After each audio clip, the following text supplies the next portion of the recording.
Hello, everyone. What we're going to be talking about in these lectures is we'll go through some information about the thermodynamics of different processes happening in living organisms. So we'll first talk about what are the laws of thermodynamics and how they apply to living organisms.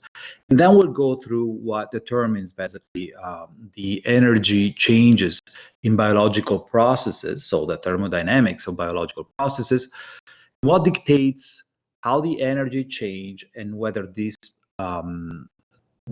processes are spontaneous or not. So do they happen spontaneously or not? If they don't happen spontaneously, how can they be made spontaneous through energy coupling?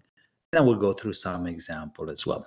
The reason why we talk about this is that you will see later on when we talk about processes like cellular respiration and photosynthesis, you'll see that we'll talk about the change in free energy, which is certain amount of kilocalories per moles and so on. And then this process is spontaneous.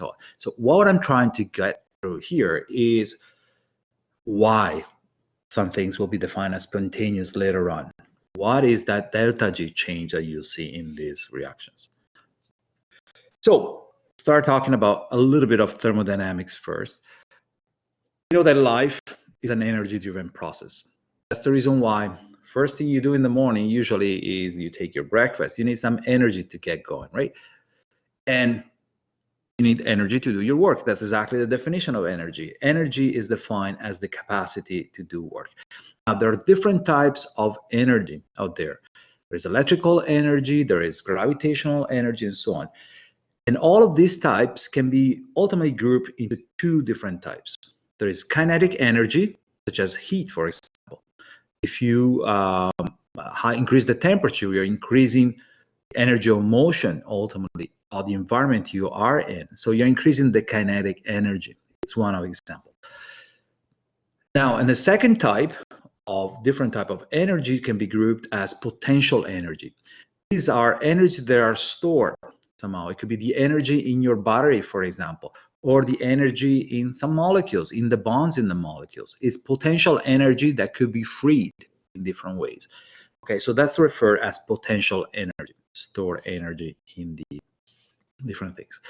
Now, no matter what type of energy we're talking about, the energy in the universe always follows the two basic laws of thermodynamics. Thermodynamics, first of all, is that field that studies how energy behaves and how it transforms.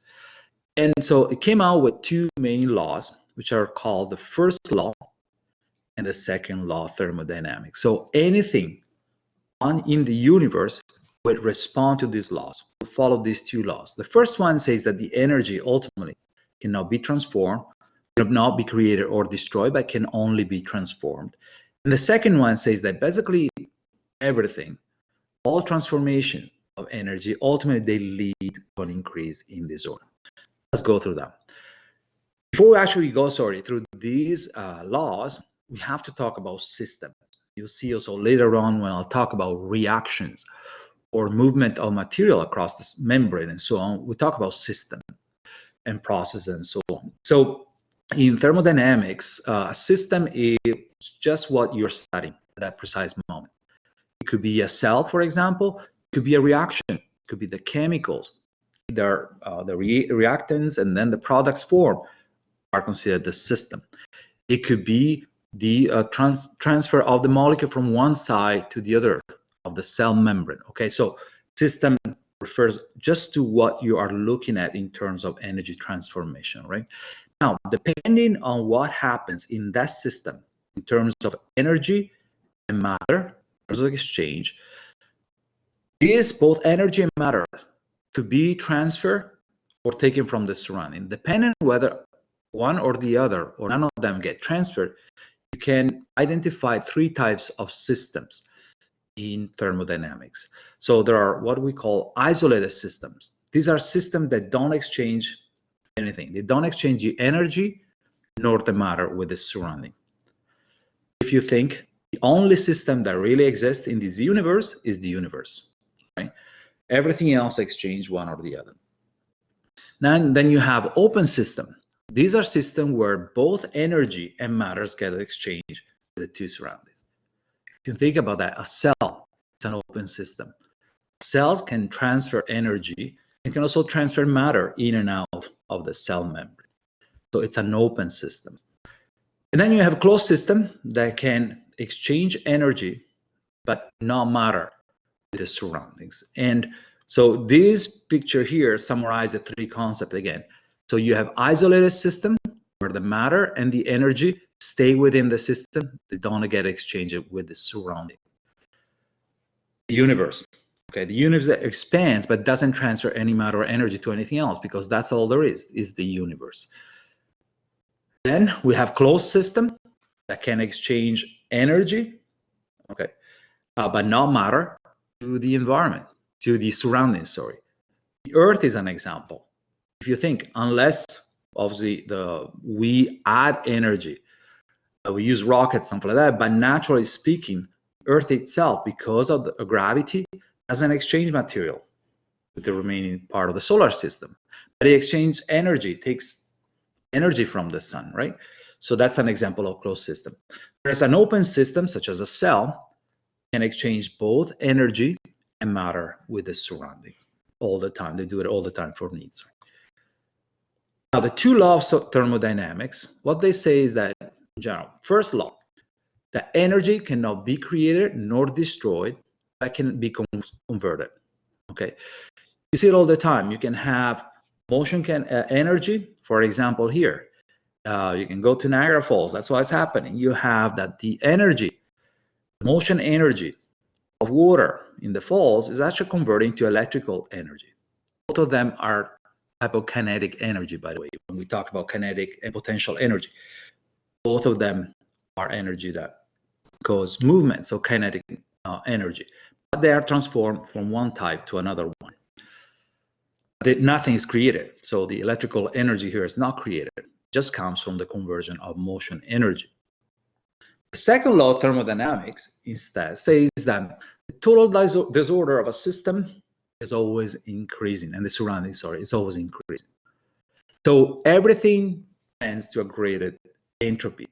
Entropy is a way of measuring disorder or spreading of energy, ultimately. You see when we talk about the processes, we'll define entropy a little bit better.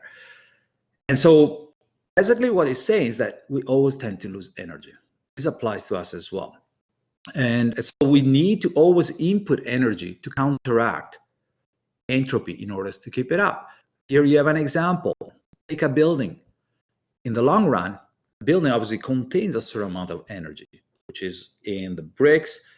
There's gravitational energy there, potential energy, so depending on the location of each brick compared to the earth and so on. And ultimately, this building components here will tend to go to a lower level of energy.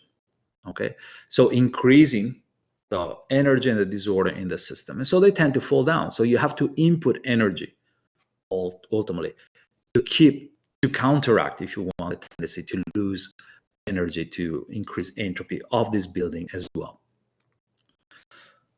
Now, these laws applies to everything in the universe, including living organisms, right? When it comes to the first law of thermodynamics, you'll see there are many processes in living organisms where the energy, in fact, gets transformed from one form to another one. You'll see that in photosynthesis, for example, right? Energy is captured from the sun, and then it's converted into chemical energy. That's one example there. Now, in terms of second law of thermodynamics, though, every process where this conversion takes place is not perfect. You see, will tend to lose energy.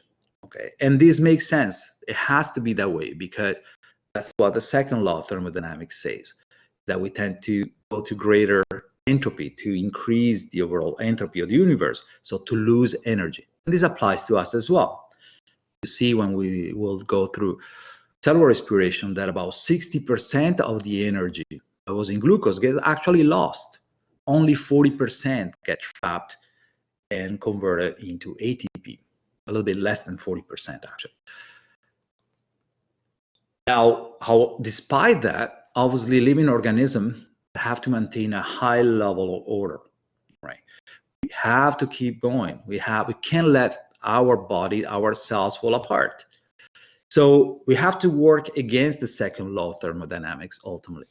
And how do we do that? Obviously, we need to get energy from the surroundings. So we keep getting energy. Obviously, we keep releasing heat and waste into the surrounding, but we keep getting energy in to counteract the loss of energy that we experience based on the second law of thermodynamics. Everything follows the second law of thermodynamics. So we have to interact with the surrounding and take it as energy. That's what plants do, and we do as well. Plants are considered producers, so they take the energy straight from the sun. They're considered consumers. Animals in general, we take the energy from producers. We're referred to as consumers. And we ultimately correspond to an open system that is taking energy and exchanging material with the environment all the time. So living organisms as well respond to the law of thermodynamics, have to adapt, but they have to work hard to counteract the second law of thermodynamics, to try to compensate that natural loss of energy that we have all the time. Is that energy loss, if you think, that correspond to the caloric intake you have to take every day, or 2,000 calories, whatever it is in your case. You can feel it, that loss of energy too, how our energy transformation is always leading to loss of energy in our body. Just put your hand on your forehead, you'll feel the heat. In your legs, the same thing. We're losing energy. That's kinetic energy we are losing all the time. And so that cells, they do that by taking material from the surrounding, exchanging it, and so on. But we already discussed this part.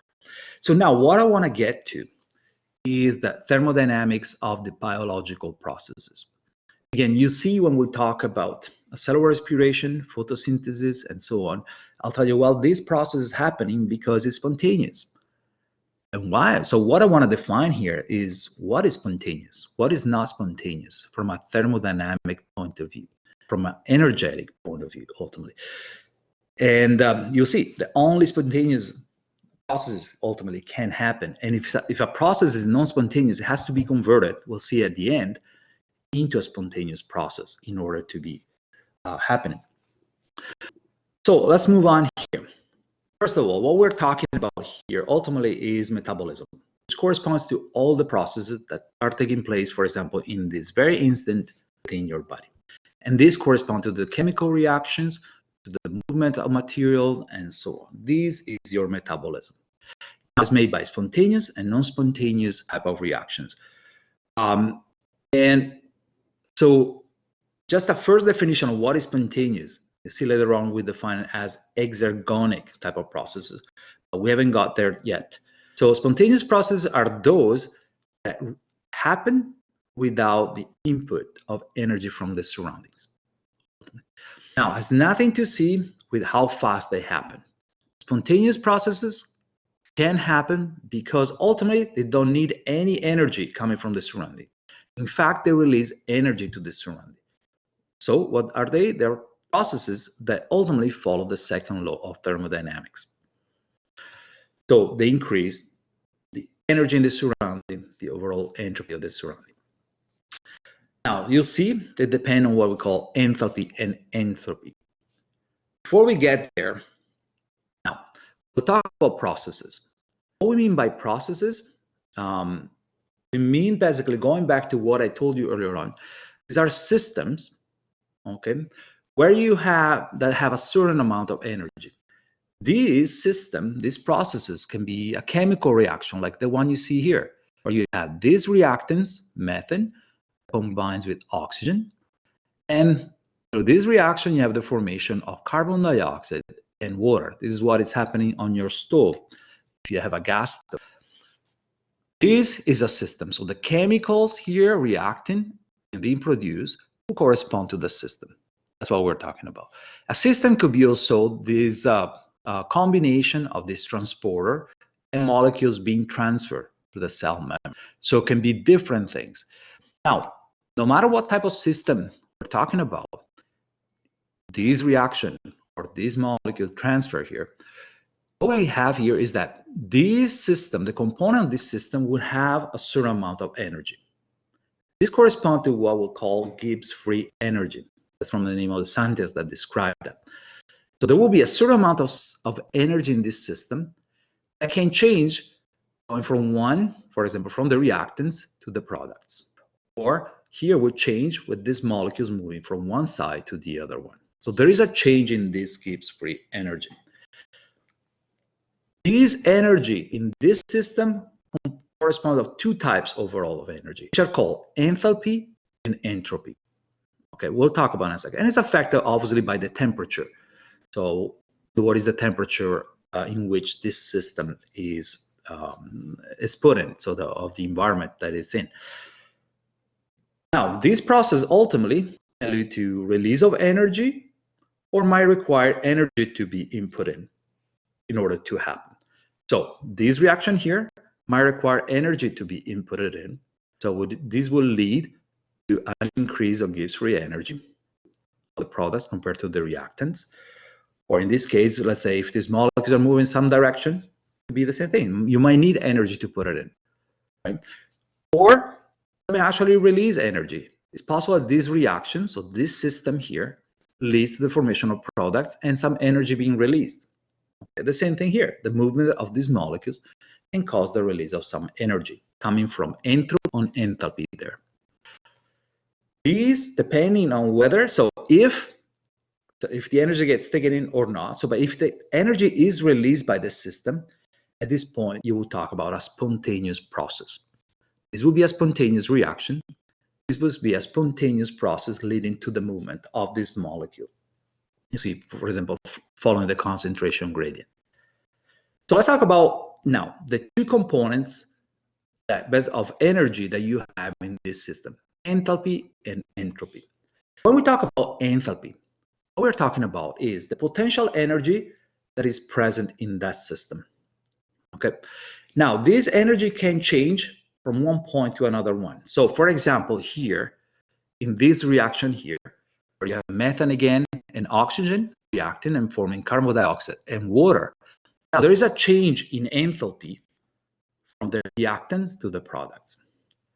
What does this enthalpy correspond to? For example, in this case right here, is ultimately the energy stored in these molecules, which, simplifying a little bit, can be of two main types.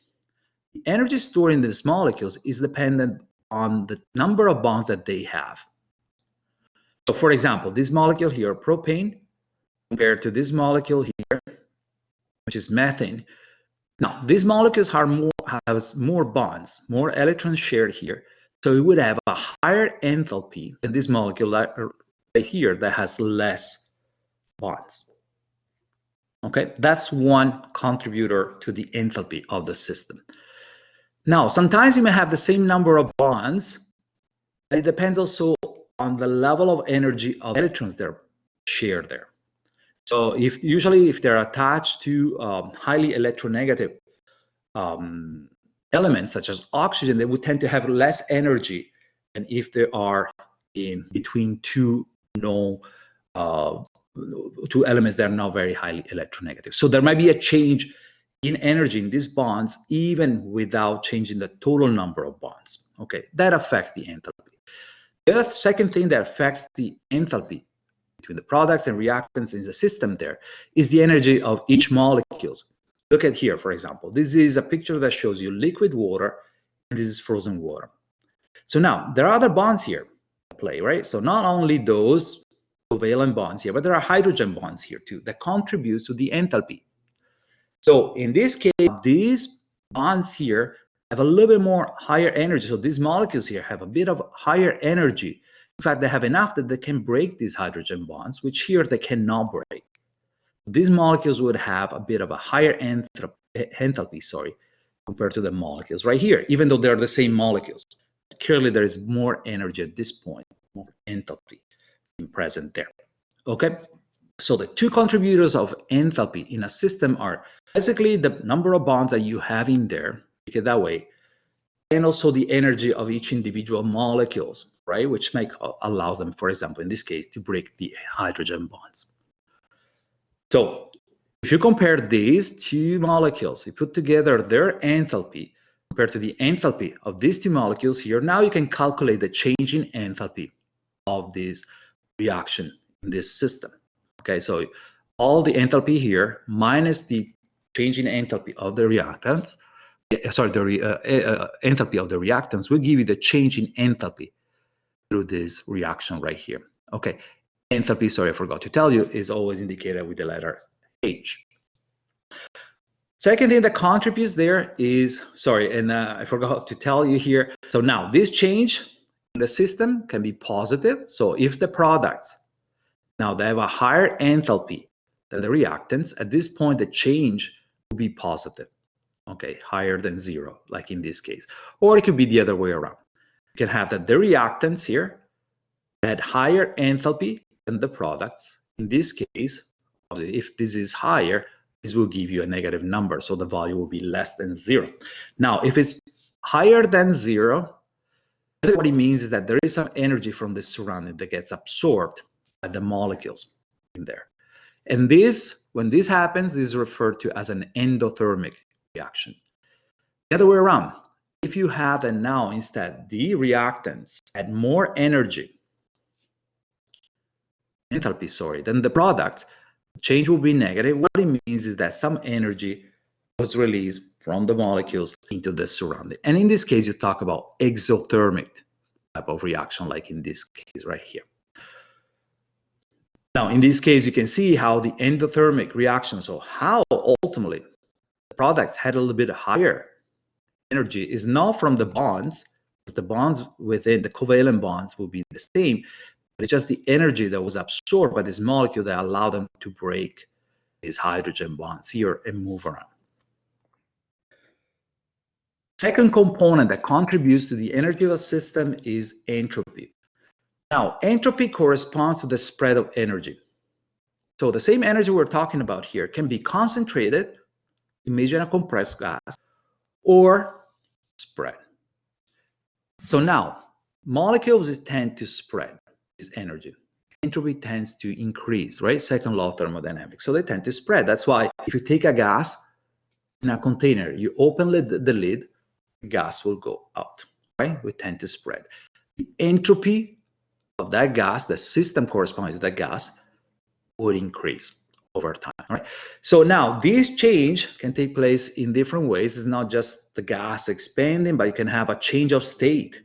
For example, if you go from solid to liquid or solid to liquid, for example, there is a change in state. The energy will spread more, okay? And so this will cause an increase in entropy, okay? So now there is also, so if a molecule, this is in reality is not really a reaction. It's not a great example, but this is what would summarize cellular respiration in some way. So where you start from glucose and oxygen, and then you produce carbon dioxide and water. Here you have that glucose ultimately is broken down into more molecules. So now there's also less bonds, but also in more molecules, the energy is also more spread. And also there is a change in state, as I said earlier on, which will contribute again to the increase in entropy. Okay, so enthalpy and entropy are what dictate the amount of energy in a system. Both enthalpy and entropy can change in the reactions or in the process. So here you have an example of facilitated diffusion, passive facilitated diffusion. If you remember, when we talked about that in the movement of material across the cell membrane, I was pointing to you how this process is driven by increase in entropy. If you think, what's happening here? You have these molecules that are moving from one side to the other one, right? Through passive or facilitated diffusion, the movement is dictated by the concentration gradient. Molecules are going from the area of high concentration to the area of low concentration. And so this ultimately leads to the spreading of energy. There's no real change in enthalpy because the molecules are the same, right? If this is oxygen, oxygen on this side, oxygen on this side is the same, exactly the same molecule. There is no change of the potential energy in the molecules. So it is the same, enthalpy is the same. There is no change of enthalpy in this process. But there is a change of spreading of this molecule. There is an increase in entropy, ultimately, because the energy is more spread. Now, these two type of energy, if you want, entropy and enthalpy, contribute the energy of the system. And you can actually calculate how the overall energy coming from the combination of these two types, how the energy in that system changes over time. And what you do is by calculating what is called the Gibbs free energy, changing Gibbs free energy using the Gibbs free energy formula. And so these change in Gibbs free energy correspond ultimately to the change in enthalpy through the process minus the change in enthalpy through the process, minus the change in entropy multiplied by the temperature, which will be in Kelvin degrees here. Now, assuming that the temperature is constant, you can see how the change in energy in a system like this one, what is the change of energy going from here, the molecule going from here to here? You can see how this depends on the change on enthalpy. What is the change on enthalpy of the molecule on this side from this side, and the change of entropy. What is the change in entropy of the molecules from this side versus the one here, or molecules in the reaction as I was showing you before. This calculation here will tell you basically how much energy is taken from the surrounding by the system. So moving on here. Now, this delta G can be positive. So imagine this being the reaction we were talking about earlier on. Methane burning with oxygen, forming carbon dioxide and water. Now, the reactants, methane and oxygen, would have a certain level of energy. Now, that level of energy, once you calculate the enthalpy of the reactant and the products, and the entropy of the reactants and the products, you do the calculation of the difference, you enter in this formula, will lead to a change in Gibbs free energy, which in that case specific would basically bring the Gibbs free energy lower. Okay, so meaning that the reaction itself would have released energy to the surrounding. In this case, when that happens, we talk about an exergonic reaction or exergonic process. This is what is spontaneous. If you think this is following the second law of thermodynamics, it leads to increase of energy in the surrounding and therefore entropy in the surrounding. The opposite happens in some processes where you might have that in order for the reactants, some other reactions, for the reactants to be converted into products, there's the need for energy from the surrounding to get into the system. And therefore, this will lead to an increase on the free energy of the system, a delta G, which is higher than 0. In this case, you will refer to this as an endergonic reaction, which is not spontaneous. By spontaneous, what I mean is reaction that would happen on their own. This has nothing to see with reaction, in this case, that would go fast. This reaction, not in this specific case with methane, but some other reaction could take 1 billion years to happen and still be spontaneous, meaning it could still happen without energy being inputted from the surrounding. Okay, and these are the processes that happen in living organisms. Endergonic processes or reactions do not happen in living organisms unless from endergonic, we'll see later on, are made in exergonic.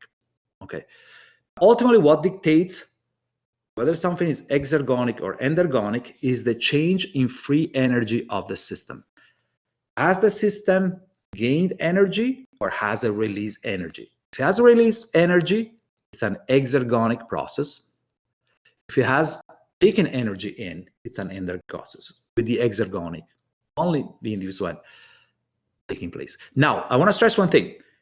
We talk about endothermic, exothermic. Exergonic and endergonic are different things compared to endothermic and exothermic. Endothermic and exothermic refers only to the change in enthalpy, right? So if the change in enthalpy is higher than 0, it will be endothermic. If it's lower than 0, is referred to as exothermic. It's different from endergonic. Endergonic and exergonic refer to the combination of both change in enthalpy and entropy. And I will see an example later on. What is the difference? Let's go through a first example here of a change in Gibbs free energy. This is diffusion. Could be facilitated or simple, like in this picture right here will be simple diffusion. This molecule is freely moving, is a small gas, let's say, and it's freely moving across the cell membrane following the concentration gradient. So now let's look at the change in free energy of this system. So the change in free energy corresponds to the change in enthalpy minus the change in entropy times the temperature. Assuming that we know the temperature in Kelvin, it stays the same. So how is enthalpy and entropy changing in this process? So from the molecule here to here, what is the change? Now, if you look, the change in enthalpy is basically 0 because these molecules, as I said before, they don't change. They stay the same. They would have the same number of bonds, type of bonds, number of bonds, the same amount of energy on their own too. Allows them to move, right? So there is no change in enthalpy. However, they're growing from an area of high concentration to an area of low concentration. So they're spreading more. Energy that's contained in this molecule is spreading more after they move through the cell membrane. So the entropy is actually increasing in this system. So the delta S here would actually be going up. This will be equal to 0. This will be going up. You can see how the delta G ultimately will be a negative value. So if this goes up, this will be positive. By the same time, there's a negative value here. So this will become negative over. And so this process will have a negative delta G, will be an exergonic process, and therefore it will happen spontaneously. That's why this molecule move on their own without the need of energy to be associated with them. As I said before, there is a difference between endergonic and exergonic, or endothermic and exothermic. Here is an example, is the ice melting. We said before, so in this case, you think this is, you can write as a reaction with water going from solid into liquid. There is a change in state here, okay? But there is no change in chemical configuration. The bonds are the same and so on. So if we think about it, now, when it comes to the change in enthalpy here, there's actually an increase in enthalpy. And the reason is that even though the covalent bonds within water are the same, right? They're going from solid to liquid, so the water is water. However, there is some heat that is taken in, which helps breaking those hydrogen bonds, which was creating the crystal here in the solid form, allowing the molecules to move around, right? So now, there's some energy that's come in. So these values will be higher in terms of enthalpy at this side than this side. So this process ultimately has a delta H change in enthalpy, which is higher than 0. So it's an endothermic type of process. However, at the same time, when water changes from solid to liquid, now you have that the energy in these water molecules, because they now can move around, is spread more, right? So what it means is also the entropy on this side is getting bigger than on this side. And now, this change in entropy multiplied by the temperature here comes out actually with a value which is bigger than the change in enthalpy that was taking place. So even though this process, based on the change on enthalpy only, was referred to as an endothermic process, right? Now, when you calculate, since the change in entropy is bigger than the one in enthalpy, delta G would actually be negative. So it would be an exergonic process. So it's endothermic, but exergonic. So very different things when we talk about exothermic or exergonic or endergonic processes. So this is an exergonic process, spontaneous. In fact, just put some ice on your bench at home, on your kitchen counter at home, you see, it'll start melting on its own. It's a spontaneous process because it's exergonic. Now, one thing I want to stress on is that in reality, the delta G changes over time. It's not a static thing. It changes because if you think about a reaction, for example, this one right here, you have a ring going in one direction, but at the same time, you always have a reaction going on the other direction too. So in reality, this system is changing over time. If you take a picture of the system at this point, yes, the delta G is negative. You have a lot of compound here with certain enthalpy and so on, none here, right? So this is driven in this direction, but over time you start having product form, which then can produce more reactant and so on. And so this delta G is changing over time until it will hit zero. At this point, that's when you reach what is called the equilibrium. This is more clear if you look at the movement of molecule through diffusion across a membrane. At the beginning, as we said before, it's an exergonic process, right? Spontaneous. So the molecules are moving from an area of high concentration to the area of low concentration. But over time, take pictures over time there, you see that the concentration on this side is actually increasing, right? The point where you'll have the same concentration on both sides. So the change in enthalpy was zero. And now at this point, even the change in entropy is going to be zero because you have the same entropy on this side, same spread of energy here and here. So the delta G will be equal to zero. So the delta G is not always the same, right? Change over time until the process reach an equilibrium.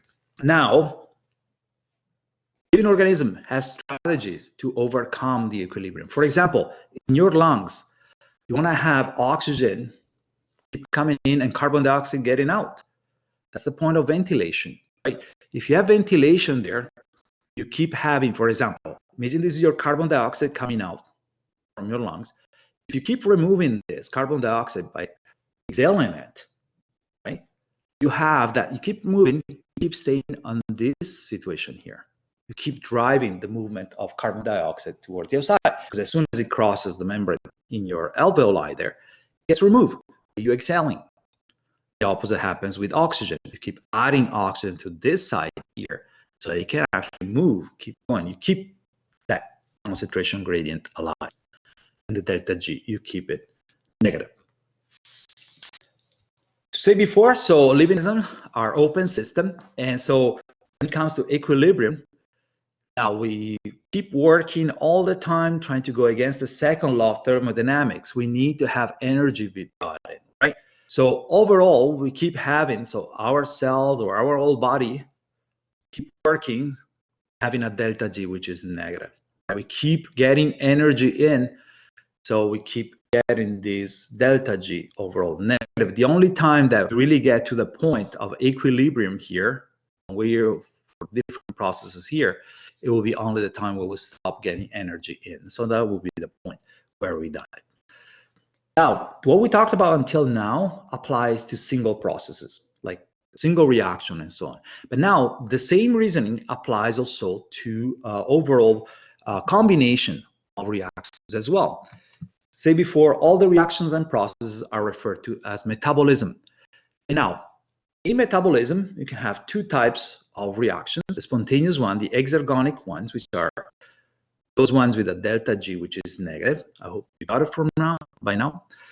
And others that are endergonic, they have a delta G, which is possible. Now, many of these reactions oftentimes are organized in pathways. You see when we talk about glycolysis, for example, it's 10 reactions combined together. So pathway, it means a series of reactions where you have that the substrate of the following reaction is the product of the previous one. For example, this is the second reaction, B2C. What is converted here, the substrate, is actually the product of the first reaction from A to B and vice versa. So this will be a whole pathway. Now, when it comes to the pathway and the delta G, what you account for is not really the individual reactions per se, but the combination of the delta G of the different reactions here. So you talk about catabolic pathways, when you talk about reactions that ultimately lead to the release of energy. So they have a delta G, which is negative. If you see here, there is a endergonic process here, which has a delta G higher than 0. But if you add all together, you see that this process ultimately is exergonic. So you talk about this as catabolic pathway, and catabolism is all like this. The opposite, when you have a delta G which is higher than 0 in a pathway, you refer to that as an anabolic pathway. Now, last thing I'm going to touch on here is what happens when it comes to endergonic reactions, so non-spontaneous reactions. Some of them are necessary. We'll see some example later on. So some reactions are simply necessary. They have to happen whether they are exergonic or endergonic, even if they are endergonic. They have a delta G which is higher than 0. So how do organisms do that? It's by doing exactly what we say here, by creating some sort of catabolic combination there. And they do that by coupling the endergonic reaction, so that reaction which has a delta G higher than 0, which is non-spontaneous, or reactions, which is the one of ATP breaking down, which is exergonic. So when ATP breaks down, so basically one phosphate group is detached from ATP. This leads to the release of a certain amount of energy, which is 7.3 kilocalories per mole. See the negative value? This is an exergonic process. It's spontaneous. It doesn't require energy brought in. Actually, it releases energy. So now you can couple and do what's called energy coupling. Any reaction with a delta G, which is higher than 0 within this value, to this, and make the combination of the two reactions exergonic. So imagine you have a reaction which has a delta G of +2. You can couple it with this, and the overall delta G will become minus 5.3 kilocalories per mole. By doing that, you have created a combination of an exergonic process, which now has become spontaneous. So even the endergonic process, the non-spontaneous one, has become exergonic, therefore spontaneous. How does it work? Let's go through an example. Sorry, before I go there, obviously this ATP gets used here, but they get replenished with the opposite reaction, which then obviously is an endergonic process in that case. And that is done through cellular respiration, right? Where the energy to do that endergonic process is taken from energy-rich molecules such as glucose, for example. So here is an example of how an endergonic process is made exergonic. And this is the process where glutamine, this amino acid, is produced starting from another amino acid, which is glutamic acid. So glutamic acid is combined with ammonia, producing glutamine. Now, glutamine, this reaction here, if you see, as a delta G, which comes from the combination of enthalpy and entropy combined together, the change in enthalpy and entropy here. So the delta G, it's higher than 0, 3.4 kilocalories per mole. So it's non-spontaneous. It's an endergonic reaction. Should not happen. But living organisms, they need glutamine. So how do they do this reaction? They do that by doing the energy coupling with the breakdown of ATP. So in parallel, what they do this reaction together with the breakdown of ATP. So now you have that this delta G positive, this is negative, but larger than the other delta G. So you get an overall delta G of the two reactions combined together, which is negative. So basically, this overall process point has become spontaneous just by coupling with the breakdown of ATP. Now, this is not happening just by breaking ATP. Whoa, there is magic energy floating around that somehow glutamine or glutamic acid, ammonia. How is it done? It's very interesting. So, how is this done? This energy coupling. It's not done just by breaking down ATP, releasing the energy. It's done by actually making ATP part of the reaction. So this reaction now is becoming two reactions. The first reaction, what you have is that glutamine is first phosphorylated. Sorry, glutamic acid, sorry, is first phosphorylated. So a phosphate group is attached to glutamic acid. If you remember, what it means is that now you have an additional bond, covalent bond on glutamic acid. What it means is that the enthalpy of glutamic acid, one of the reactant now, has gone up, right? If this goes up, so you have one of the reactants that has higher enthalpy now because of this extra bond here. So it means that the difference here in enthalpy is going down. So by bringing this down now, you get to a point where the change in entropy overall is becoming bigger than the change in enthalpy. And therefore, this process that was positive now, so with overall change higher than zero, now has a change which is lower than zero. So this process, the change here, has been changed from positive to negative just by changing the enthalpy of one of the reactants. So first the ATP is the phosphate is transferred to glutamic acid, and then it's released there. So causing ultimately a big change in the change of enthalpy of the reaction per se. So in summary, what we talked about here, a lot of things. We talked first a little bit about thermodynamics. We talked about the first and second law of thermodynamics, what they are. And then we saw how these laws apply to living organisms. And then we moved talking about the thermodynamics of biological processes. We talk about how biological processes can be considered as systems per se, so they have their own energy, which changes over time. So, and this energy corresponds to the enthalpy and the entropy of the components of the systems. We define what enthalpy and entropy is. And then we define how these affects what is called the Gibbs free energy of the system. The system has a certain energy which changes over time. And so we figure out how we calculate the change in Gibbs free energy, going from, for example, from reactant to product, or with material moving from outside and inside the membrane, or vice versa.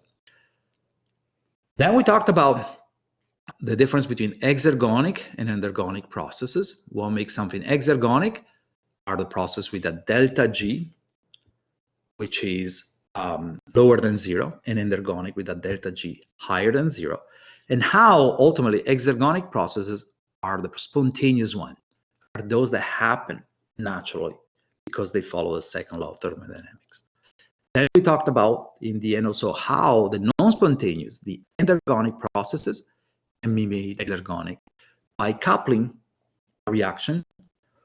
This could apply, by the way, also to the movement of material across the membrane by coupling with breaking down of ATP. For example, active transport, if you remember, is done by using ATP, right? That can be bound, for example, by a primary active transporter. That binding affects the enthalpy of the transporter, right? So a similar way in which the example we did, the production of glutamine. And finally, so we went through some example of diffusion and the